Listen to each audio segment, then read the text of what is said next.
आज सप्त्याचा शेवटचा दिवस. हरिनामाच्या गजरात 7 दिवस बघता बघता निघून गेले. आज आहे काल्याचं कीर्तन आणि सर्व गावकरी मंडळी अतिशय उत्साहात या दिवसाची तयारी करत आहेत. आता निघाली श्रीमद भागवत गीतेची पालखी मिरवणूक. ही मिरवणूक संपूर्ण गावाला वेढा मारून येते आणि ही मिरवणुकीदरम्यान भजन, गाणे, फुगड्या खेळतात. लहान पोरं हातात झेंडे घेऊन, बाबाच्या हातात विणा, मृदुंग आणि टाळ घेऊन सगळेजण आनंद साजरा करतात. गावातल्या प्रत्येक घरासमोर रांगोळी काढल्यामुळे या मिरवणुकीला आणखीन शोभा येते. अनेक ठिकाणी बायका पाय धुवून पूजा आरती करतात आणि भजन ऐकण्यासाठी या दिंडीमध्ये त्या सामील होतात. हे सगळं बघण्यासाठी गावचा तरुण वर्ग मोठ्या प्रमाणात या दिंडीमध्ये सहभागी होतो. गावातल्या छोट्या मोठ्या चौकात थांबून 4 ते 5 मिनिटं भजन म्हणल्या जाते, गाणे म्हणल्या जातात.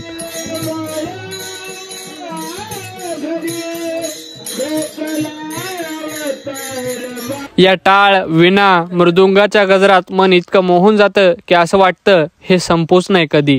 ही दिंडी पोहोचली आता बाळूमामाच्या मंदिरासमोर. इथे होणार आता मोठा जल्लोष. तो जल्लोष तुम्ही आता पुढे बघा.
हा जल्लोष पाहण्यासाठी आजूबाजूची गावकरी मंडळी मोठ्या संख्येने गर्दी करतात. आज शेवटचा दिवस म्हणल्यावर हा माहोल पाहण्यासाठी आता वर्षभर वाट पाहावी लागणार.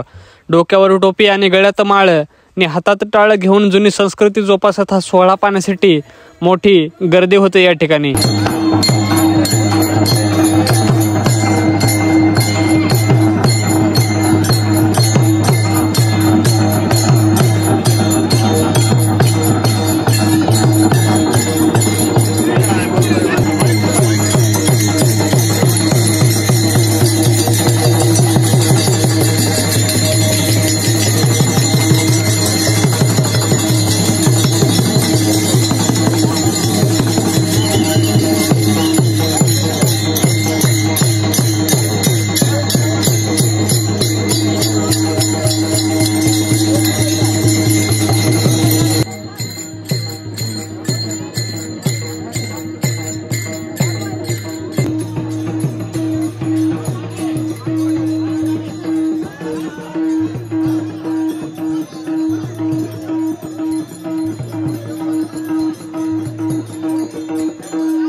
ही दिंडी संपल्यावर काशीनाथ महाराज फुलकळसकर यांचं काल्याचं कीर्तन ऐकून सर्व पाहुणे मंडळी आता महाप्रसादाचा आस्वाद घेण्यासाठी मंडपात स्त्रिया तर रानात पुरुष स्थापन्न झालेत आणि त्यांना वाढण्यासाठी गावकरी मंडळी सज्ज झालेत, गडबडीत आहेत. वाढण्याच्या नादात काल्याचा प्रसाद खायचाच राहिला की हो. बोला गोपाळ कृष्ण भगवान की जय.